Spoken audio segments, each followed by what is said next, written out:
इस खबर के प्रायोजक हैं पूजा श्री डिटर्जेंट पाउडर व केक।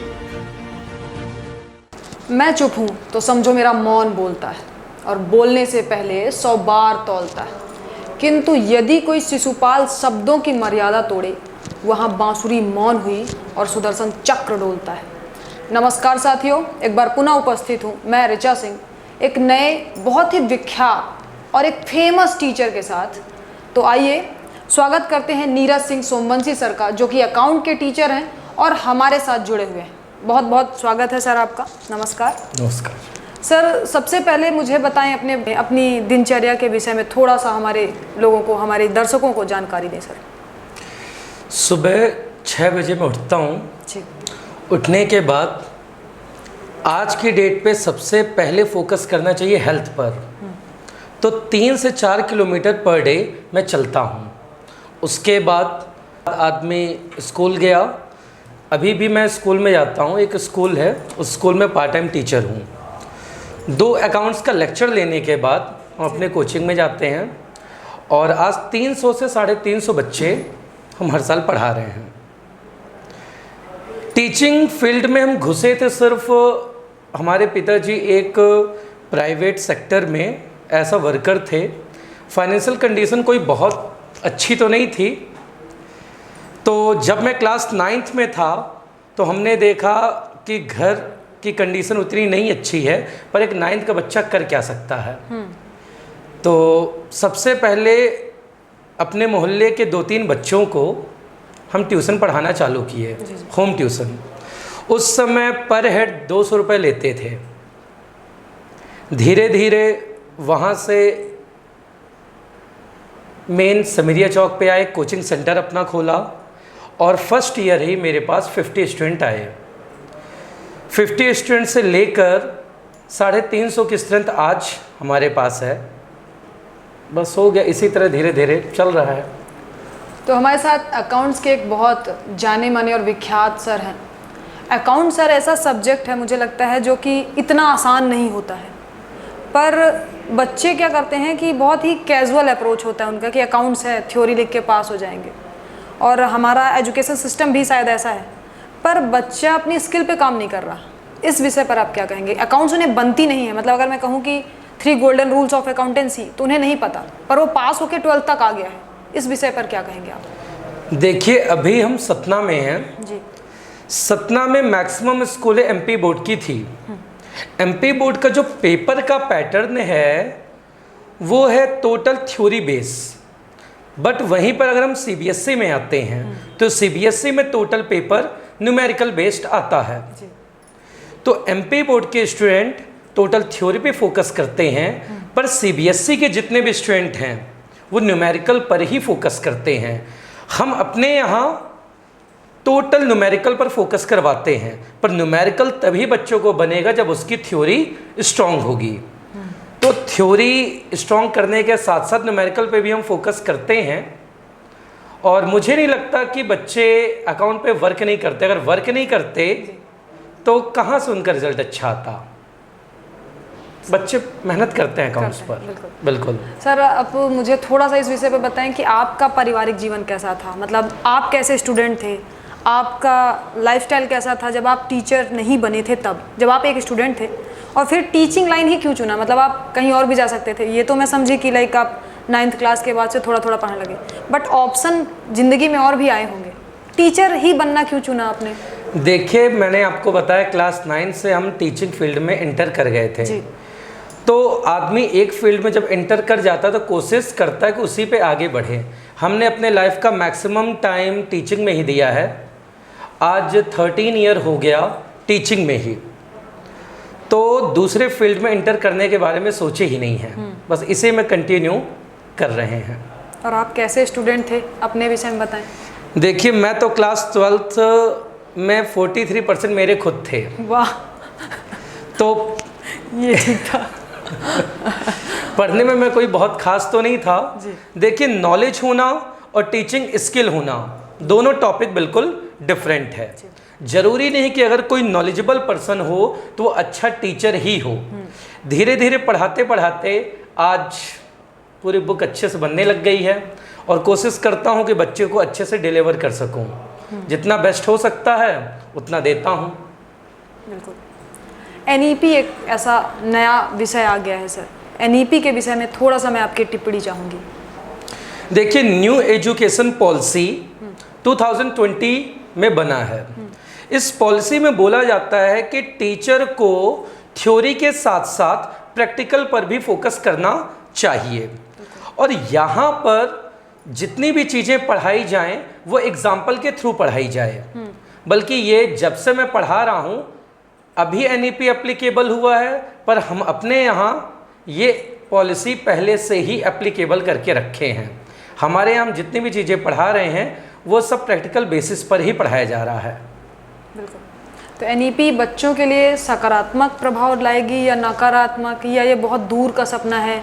नहीं नहीं, बिल्कुल सकारात्मक है। इसलिए सकारात्मक है, देखिए आज के बच्चे, ये जो हमारा सिलेबस है, सिलेबस बिल्कुल 30 साल 40 साल पुराना सिलेबस जो बना था, उसमें कोई अपग्रेड नहीं हो रहा, ना कुछ अपडेट हो रहा है। सीबीएसई तक में 15 ईयर के बाद ही सिलेबस को अपग्रेड या अपडेट किया जाता है। तो सिलेबस अपग्रेड नहीं किया जा रहा है। टोटल पूरा जो सिलेबस है वो थ्योरेटिकल बेस्ड है। उसका रियल लाइफ में कहाँ पर एप्लीकेबल होगा ऐसा कुछ बताया नहीं जा रहा था। एनईपी में पूरा फोकस ये किया गया कि बच्चे की एजुकेशन ऐसी होनी चाहिए जो उसके रियल लाइफ में एप्लीकेबल हो, रियल लाइफ में उसे हेल्प कर सके। पढ़ाई का मतलब ये नहीं है कि बच्चा पढ़ ले, डिग्री ले ले और एक अच्छी सर्विस पा जाए, बल्कि पढ़ाई का मतलब ये है कि जो उसके रियल लाइफ में हेल्प करे। इकोनॉमिक्स में एक इंडियन इकोनॉमी सब्जेक्ट है। इंडियन इकोनॉमी में बताया जाता है कि किसी भी कंट्री का मेन कैपिटल वहाँ का लैंड बिल्डिंग नहीं है, बल्कि किसी भी कंट्री का मेन कैपिटल वहाँ का ह्यूमन बीइंग है, वहाँ के ह्यूमन बीइंग का एजुकेशन और हेल्थ है। तो अगर किसी कंट्री की हेल्थ अच्छी है, उसका एजुकेशन सिस्टम अच्छा है, तो वो कंट्री ऑटोमेटिक डेवलप होगा। तो न्यू एजुकेशन पॉलिसी में पूरा फोकस किया जा रहा है कि हम जो भी फोकस करें तो किसी लैंड पर, बिल्डिंग पर इन्वेस्टमेंट ना करके पर्सन के एजुकेशन पर और हेल्थ पर इन्वेस्टमेंट करें। बिल्कुल। एक टीचर के रूप में बहुत सारे अप्स एंड डाउन होते हैं सर, उस पर आप एक कोई ऐसी घटना मुझे बताएं जो आज भी आपके मन में है, कोई अच्छी खराब, जैसा भी आपको समझ में। देखिए, टीचिंग को 13 ईयर हो गया मुझे पढ़ाते। 13 साल से पढ़ा रहे हैं, और जो मैंने सबसे ज़्यादा यहाँ पे कमी देखा, जैसे ही बच्चे कोचिंग स्कूल के बाहर निकलते हैं लड़के पीछे लग जाते हैं। ये बहुत ही गंदा परफॉर्मेंस मैंने देखा जो सोसाइटी में चल रहा है। कई बार कई लोगों से मेरी भी बहस हुई इसको लेकर। मुझे ध्यान है, एक बच्ची थी नागौद की, वो यहाँ पर पीजी में रहती थी और कोचिंग पढ़ती थी हमसे। तो कई दिन से मैं देखा वो बच्ची बहुत पढ़ने में भी अच्छी थी, कई दिन से उसका मन नहीं लग रहा था पढ़ने में। मैं पूछा कि भाई क्या हो गया, तो उसने बताया सर कई दिन से कुछ लड़के मेरा पीछा कर रहे हैं, और इवन वो बच्चे कोचिंग के नीचे भी खड़े हैं, और जब मैं जाऊंगी घर तक फिर पीछा करेंगे।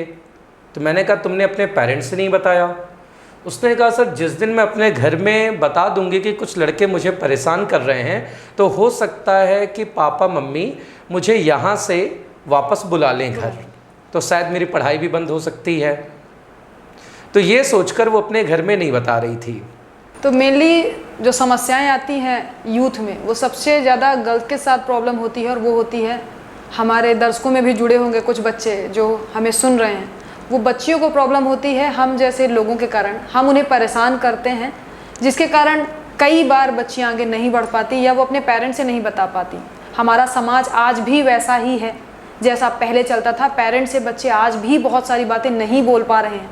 तो हम कोशिश करें कि हम इतना अच्छा समाज नहीं बना सकते तो खराब समाज ना बनाएं। निवेदन है आप सभी से, अगर आप हमारी बातें सुन रहे हैं तो इस पर काम करें, अमल करें। सर एक मुझे और जानकारी चाहिए थी कि जैसे आप जानते हैं कि हर जगह हर मोड़ पर आजकल कोचिंग सेंटर खोल लेते हैं। बिल्कुल। मतलब ऐसा मैं कहूँगी कि बीकॉम पास हुआ बच्चा 11वीं-12वीं के बच्चों को पढ़ाने लगा, नॉलेज की बात ही मत करिए। और हम अगर आप ले रहे हैं या मैं ले रही हूँ 1000 रुपये चार्ज, तो वो 800 रुपये में ही कोचिंग पढ़ाने लग रहे हैं। तो मतलब हर गली हर मोड़ पे एक कोचिंग सेंटर है। तो इस विषय पर आप क्या कहेंगे? कोचिंग सेंटर होने से, इस तरह के कोचिंग सेंटर होने से बच्चों पे कहीं ना कहीं नकारात्मक प्रभाव पड़ता है, ज्ञान तो आ ही नहीं रहा है उस लेवल बिल्कुल का। बिल्कुल। उस विषय पर आप क्या कहना चाहेंगे? देखिए, कोचिंग के साथ साथ हम स्कूल की भी बात कर रहे हैं जी। जैसे आपने बताया कि हर कोचिंग में, हर गली में, मोहल्लों में कोचिंग खुल गई है। कोचिंग के साथ साथ स्कूलें भी कई खुल गई हैं। हाँ। मैं देखा कि पहले सतना में इंग्लिश मीडियम स्कूलें गिनती की थी, आज जितनी भी हिंदी मीडियम स्कूलें थी वो भी अपना नेम पोत कर वहाँ लिख दिए हैं English medium. Hindi medium Nitai और इंग्लिश मीडियम लिख दिए। जी जी। तो उनका मेन फोकस ये था कि हिंदी मीडियम अगर स्कूल रहेगा तो फीस कम मिलेगी, यही अगर इंग्लिश मीडियम बन जाएगा तो फीस हमारी डबल हो जाएगी। पर गार्जियनों को इतना नहीं पता कि स्कूल में अंदर क्या हो रहा है, जिसका पूरा फ़ायदा स्कूल और कोचिंग उठा रहा है। बल्कि गार्जियनों से मैं ये कहना चाहूँगा कि आप अगर अपने बच्चे को किसी कोचिंग या स्कूल में डालें तो सबसे पहले पता करें कि उस शहर का सबसे अच्छी स्कूलें कौन सी हैं और अच्छी कोचिंग कौन सी हैं। क्योंकि अगर आप अच्छी स्कूल या अच्छी कोचिंग में बच्चे को डालेंगे तो बच्चा ज़्यादा अच्छा कुछ सीख सकेगा। अच्छी कोचिंग और अच्छे स्कूल की परिभाषा क्या होगी? एक गार्जियन क्या देख के उस स्कूल पे जाए या उस कोचिंग पे जाए? सर देखिए, स्कूल और कोचिंग अच्छी कही जा सकती है वहाँ के रिज़ल्ट से। अगर किसी स्कूल का रिज़ल्ट अच्छा है, दैट मीन्स मे बी वहाँ का एजुकेशन सिस्टम अच्छा है। यही कोचिंग के साथ है। बिल्कुल। अब एक चीज़ आपने ही बोली तो मुझे उस पर एक क्वेश्चन था आपसे कि जैसा आपने कहा कि हिंदी मीडियम और इंग्लिश मीडियम, जी, कहीं ना कहीं मैंने भी फेस किया है, आपने भी फेस किया होगा, या बहुत सारे बच्चे फेस करते हैं हिंदी मीडियम और इंग्लिश मीडियम का टैग। जी, एक ये बहुत बड़ा डिसएडवांटेज है। मतलब अगर आप इंग्लिश में अच्छे से बात कर रहे हैं या आपने 4 डेफिनेशन इंग्लिश में बोल दी तो उसका इम्पैक्ट अलग पड़ेगा, पर अगर हिंदी में बच्चा बोल रहा है या हिंदी मीडियम का बच्चा है तो एक थोड़ा सा ड्रॉबैक होता है हमारी सोसाइटी में। इस विषय पर आप क्या सोचते हैं सर? देखिए, अब पूरा जो मार्केट है, पहले ये था कि जो व्यक्ति रहेगा वो अपने गांव तक सीमित रहता था, थोड़ा बढ़ा तो अपने शहर तक आ गया, शहर से स्टेट तक चला गया, और बहुत ज़्यादा हुआ तो वो अपने कैपिटल तक पहुंच गया, दिल्ली तक। पर आज कंट्री सिर्फ कंट्री तक ही सीमित नहीं है, पूरा ग्लोबलाइजेशन सिस्टम हो चुका है। आज पूरा जो मार्केट है वो इंटरनेशनल बेस्ड हो चुका है। तो अगर हमें इंटरनेशनल मार्केट से कॉम्पिटिट करना है तो उन्हीं के लेवल पे होना चाहिए। और इंटरनेशनल में सबसे ज़्यादा बोली जाने वाली जो लैंग्वेज वो इंग्लिश है। आज की डेट पे आप छोटी सी टॉफ़ी भी उठाते हैं तो उसमें भी इंग्लिश से ही लिखा हुआ है। तो अगर हमें सोसाइटी में रहना है तो सोसाइटी के रूल्स रेगुलेशन थोड़ा फॉलो तो करना ही पड़ेगा। तो आपके हिसाब से इंग्लिश मीडियम ज़रूरी है होना? इंग्लिश मीडियम बिल्कुल ज़रूरी है होना। इसलिए मैंने आपको बताया कि अगर आप हिंदी में हैं, हिंदी हमारी मातृभाषा है, बिल्कुल हमें वही बोलना चाहिए, लेकिन उसके साथ साथ इंग्लिश भी हमें बनना चाहिए। क्योंकि बेसिक लाइफ में जितनी भी चीज़ें हम यूज़ कर रहे हैं वो सब कुछ डेली लाइफ में कहीं ना कहीं इंग्लिश का रोल तो रहेगा ही रहेगा। इंग्लिश की कमी आपको डेली कभी ना कभी महसूस होगी ही होगी, इसलिए इंग्लिश ज़रूरी है। बिल्कुल बिल्कुल। तो नो डाउट हम कह सकते हैं कि इंग्लिश या अंग्रेजी बहुत महत्वपूर्ण है, पर अपनी भाषा, अपनी माँ को नहीं भूलना चाहिए। हम दोनों की तरफ से निवेदन है कि आप हिंदी बोलें, हिंदी पढ़ें, बिल्कुल इंग्लिश के साथ। तो मेरा अगला क्वेश्चन सर आपसे है कि बच्चा आपकी ही कोचिंग सेंटर पे क्यों आए? ऐसा क्या सुविधा, ऐसी कौन सी चीज़ आप प्रोवाइड करते हैं, क्या ऐसा ज्ञान देते हैं कि बच्चा आपकी कोचिंग सेंटर पे ही आए? देखिए, कोचिंग कोई नॉर्मल ऐसा बिजनेस नहीं है कि हम उसको पकड़ के लाएं, या कोई गार्जियन अपने बच्चे को हमारे यहाँ छोड़कर भी जाएगा और बच्चा हमसे सेटिस्फाई नहीं है तो बच्चा दूसरे दिन नहीं आएगा, वो अपने आप चला जाएगा। बच्चा कहीं ना कहीं सेटिस्फाई है, और जितनी भी स्ट्रेंथ आती है, बच्चे आते हैं वो किसी ना किसी दूसरे स्टूडेंट के थ्रू ही आते हैं। हम लोग जब बैच स्टार्ट करते हैं तो 5 से 10 बच्चे रहते हैं, पर देखते देखते 1 से 1.5 महीने के अंदर वहाँ 100 से 125 बच्चों की स्ट्रेंथ हो जाती है। वो स्ट्रेंथ देखते देखते 1 महीने में सिर्फ बढ़ती है बच्चों की बदौलत। एक बच्चा दूसरे बच्चों से अच्छा रिस्पॉन्स बताया कि बढ़िया है, बच्चा आगे भी देखता। हमारे यहाँ 10 to 15 डेज़ का फ्री डेमो क्लास भी मैं चलाता हूँ। मैं कभी किसी बच्चे को फीस को लेकर फोकस नहीं करता। हर बच्चे से मेरा यही कहना है, आप आएँ, पढ़ें।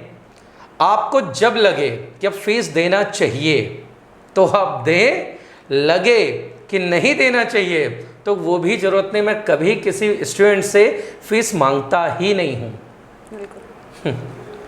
बिल्कुल सर, अगला मेरा क्वेश्चन ये है कि स्कूल से जैसे आप जुड़े हैं, स्कूल से आप जुड़े हुए व्यक्ति हैं, तो स्कूल पे मैंने देखा है और मैंने बहुत सारे लोगों से सुना भी है कि स्कूल ऐसी आज के समय में ऐसी व्यवस्था हो चुकी है जहाँ टीचर बच्चों पे प्रेशर देता है कि उनकी कोचिंग सेंटर पे ही आए, और उसके लिए वो पूरी कोशिश करते हैं कि क्लास में ठीक से ना पढ़ाएं। वो जो बच्चा है वो पर्सनल पढ़े, इसका प्रेशर दिया जाता है, वरना क्वार्टरली या हाफ ईयरली के मार्क्स भी कम दिए जाएंगे, क्लास में टॉर्चर भी किया जाएगा। तो इस विषय पर क्या सुझाव देना चाहेंगे आप लोगों को, या बच्चा क्यों ही पढ़े उस टीचर से, जिससे इंटरेस्ट है उससे पढ़ना चाहिए उसे, या वो कोचिंग ना पढ़े, वो खुद से पढ़ना चाहता है, ये प्रेशर क्यों? देखिए, हर एक गार्जियन अपने बच्चे को एक स्कूल में यह सोचकर एडमिशन कराता है कि मेरा बच्चा अच्छा व्यक्ति बन सके, यह सोचकर वो स्कूल में एडमिशन कराता है। पर बहुत सारे टीचर बच्चों पर फोकस करते हैं, स्कूल में ना पढ़ा के, जैसा अभी आपने बताया कि स्कूल में नहीं पढ़ाते हैं, ये सोचकर कि अगर मैं यहाँ नहीं पढ़ाया तो बच्चा मेरी ही कोचिंग में आएगा, बल्कि ये बिल्कुल गलत है। वो टीचर को यह सोचना चाहिए कि अगर मैं अच्छे से यहाँ पढ़ाऊँगा तो बच्चा मेरे ही कोचिंग में आएगा। अगर यह सोचकर टीचर क्लास में पढ़ाने लगे तो हो सकता है कि जिस बच्चे को उसके यहाँ आना होगा वो बिल्कुल आएगा। पर बहुत सारे ऐसे बच्चे हैं जिनकी फाइनेंशियल कंडीशन उतनी अच्छी नहीं है कि वो कोचिंग अफोर्ड कर सकें, तो टीचरों को बिल्कुल ऐसा नहीं करना चाहिए, ना ही किसी बच्चे को फोकस या टॉर्चर करना चाहिए कोचिंग को लेकर। स्कूल में यूनिफॉर्म इसलिए चलाया जाता है कि सबका ड्रेस एक जैसा हो, किसी के बच्चों के बीच में कोई पार्शियलिटी ना हो। तो जो स्कूल का मेन इंटेंशन है उसे टीचर को समझना चाहिए, और मेरे अनुसार तो बिल्कुल भी नहीं करना चाहिए ऐसा। तो सर के अनुसार, जैसा मैंने समझा सर, अगर मैं गलत हूँ तो बताइएगा, कि टीचर को इतना अच्छा पढ़ाना चाहिए कि बच्चा खुद से ही आए, उसको ये प्रेशर दे के काम नहीं करना चाहिए कि लाइक नहीं हम बिजनेस कर रहे हैं, आप हमारी ही कोचिंग पे आएँ। इस विषय से बचना चाहिए एक शिक्षक को। सर, अगला क्वेश्चन मेरा ये है कि जैसे कॉमर्स सब्जेक्ट आप पढ़ाते हैं, अकाउंट्स के आप टीचर हैं, तो बच्चा हमारा गवर्नमेंट जॉब की प्रिपरेशन, अकाउंट्स पढ़ने के बाद भी बच्चा कहाँ जा रहा है, गवर्नमेंट जॉब की प्रिपरेशन के साइड या प्राइवेट जॉब पे। बच्चा इस स्किल पे काम ही नहीं कर रहा कि उसे खुद का बिजनेस करना है या खुद का स्टार्टअप करना है। जबकि कॉमर्स का, मैं जितना समझती हूँ, ये मतलब ही नहीं था कि आप कहीं जॉब करें, आपको जॉब क्रिएटर बनना था। बट बच्चा इस साइड सोचता भी नहीं है। बहुत कम बच्चे ऐसे हैं जो कॉमर्स फील्ड लेने के बाद पढ़ रहे हैं और आगे पढ़ने के बाद खुद का बिजनेस स्टार्ट कर रहे हैं। ज़्यादातर बच्चे पढ़ सिर्फ इसलिए रहे हैं कि डिग्री मिल जाए तो हम कहीं नौकरी कर सकें। तो इस पर आप क्या सोचते हैं सर? देखिए, कॉमर्स मीन्स हुआ बिजनेस। बिजनेस की परफेक्ट डेफिनेशन है busy with the aim of profit earning. अगर हम कहीं बिजी हैं प्रॉफिट अर्निंग के पर्पज से, यही हमारा बिजनेस है। भगवान ने हमें 2 हाथ दिया है, 2 पैर दिया है काम करने के लिए, एक दिन में 24 घंटे दिया है। तो अगर हम पूरा एफर्ट लगाएंगे तो 2 हाथ के थ्रू ही लगाएंगे। अगर हम बिजनेस करें तो अपने साथ 4 लोगों के पीछे और खड़ा कर दें, तो हमारे 2 हाथ के साथ साथ उनके 4 लोगों के 8 हाथ हो गए। तो जब 10 हाथ मिलके काम करेंगे तो ज़्यादा प्रॉफिट होगा। इसलिए हमें करना चाहिए बिजनेस। बिजनेस में लोग सोचते हैं कि हम सर्विस करेंगे। सर्विस में आप अपना एफर्ट किसी दूसरे को दे रहे हो। हम जो भी मेहनत करते हैं उसकी मोटी रकम हमारे ओनर के पास जाती है, उसका वो एक छोटा सा पार्ट निकाल के हमें देता है, और हमारे जैसे कई लोगों से वो पैसे कमा रहा है, पूरे पैसे वो रख रहा है, उसका छोटा सा पार्ट हमें देता है। तो हमें खुद समझना चाहिए कि जब एक ना पढ़ा हुआ व्यक्ति इतने पैसे कमा सकता है, उसके रहने ना रहने से बिजनेस में कोई भी फर्क नहीं पड़ता, तो हमें बिल्कुल उसके जैसा बनना चाहिए और हमें भी बिजनेस करना चाहिए। तो मेनली अकाउंट्स के बच्चों को पूरी कोशिश करना चाहिए कि एक बार वो अपना खुद का स्टार्टअप करे, एक बार देखे कि कैसा होता है बिजनेस। ज़्यादा अमाउंट नहीं लगा सकता, कैपिटल इन्वेस्टमेंट बहुत ज़्यादा नहीं है, छोटे अमाउंट से भी स्टार्ट कई बिजनेस किए जा सकते हैं। बिल्कुल बिल्कुल, कई सारे बिजनेस हैं। ऐसे थोड़ा सा बच्चों देखिए, इंडिया पाकिस्तान एक साथ इंडिपेंडेंट हुआ, उसके 1 साल के बाद चाइना इंडिपेंडेंट हुआ। आज चाइना इंडिया पाकिस्तान से जीडीपी के लेवल पे बहुत ऊपर है। वो सिर्फ इसलिए कि इंडिया और पाकिस्तान दोनों फोकस कर रहे हैं सर्विस पर, बल्कि चाइना पूरा फोकस कर रहा है बिजनेस पर। चाइना जो भी प्रोडक्शन कर रहा था पहले वो अपने कंट्री के लिए कर रहा था, और आज उसका जितना भी प्रोडक्शन है वो पूरे इंटरनेशनल लेवल पर है। उसका मार्केट सिर्फ उसकी कंट्री नहीं बल्कि पूरी की पूरी इंटरनेशनल मार्केट है। चाइना में जितने भी घर हैं, हर घर में प्रोडक्शन होता है। हर घर में, चाहे वो बड़ा बिजनेस हो या छोटा बिजनेस हो, हर व्यक्ति वहाँ का बिजनेस कर रहा है। इसलिए चाइना का जीडीपी लेवल बहुत ही ऊपर है हमारे कंट्री के कंपेयर में। तो हमें भी बिजनेस बढ़ाना चाहिए, स्टार्टअप बढ़ाना चाहिए, जिस पे हमारे कंट्री के पीएम मोदी जी ने भी कई सारी स्कीम चलाया। स्किल इंडिया करके गवर्नमेंट, बीजेपी की गवर्नमेंट मोदी जी ने स्किल इंडिया करके प्रोग्राम चलाया, जिस पे उन्होंने पूरा फोकस स्टार्टअप पर ही किया है। बिल्कुल सर, अब एक पर्सनल क्वेश्चन, बाहर तो आप टीचर हैं, घर में किसकी चलती है? आप टीचर हैं, घर में किसका रोल रहता है ज़्यादा, या मैम ज़्यादा टीचिंग में रहती हैं कि लाइक आपको वो जो बोलेंगी आप वही करेंगे? नहीं, ऐसा नहीं है। देखिए, टीचर जो होता है वो हर जगह टीचर होता है, वो घर में हो, क्लास में हो, बाहर हो जी, वो हर जगह, घर में बिल्कुल आप ही की चलती है। बिल्कुल। तो सर हर जगह टीचर हैं, चाहे वो घर में हो या फिर बाहर। एक सर मुझे और क्वेश्चन करना था, जैसा अभी हम बैठे थे तो हमें पता चला कि आप कॉन्ट्रैक्ट सेक्टर पे भी हैं। कोविड ने आपकी लाइफ पे बहुत बड़ा रोल प्ले किया, उस विषय पर थोड़ा सा हमारे दर्शकों को बताएं। देखिए, कोविड सभी के लाइफ में कुछ ना कुछ भूचाल जैसा लाया है, और सबसे बड़ा इफेक्ट इसका पड़ा है एजुकेशन सिस्टम पर। एजुकेशन सिस्टम में कोविड का इफेक्ट सिर्फ टीचरों पे नहीं, स्टूडेंट पर भी पड़ा है।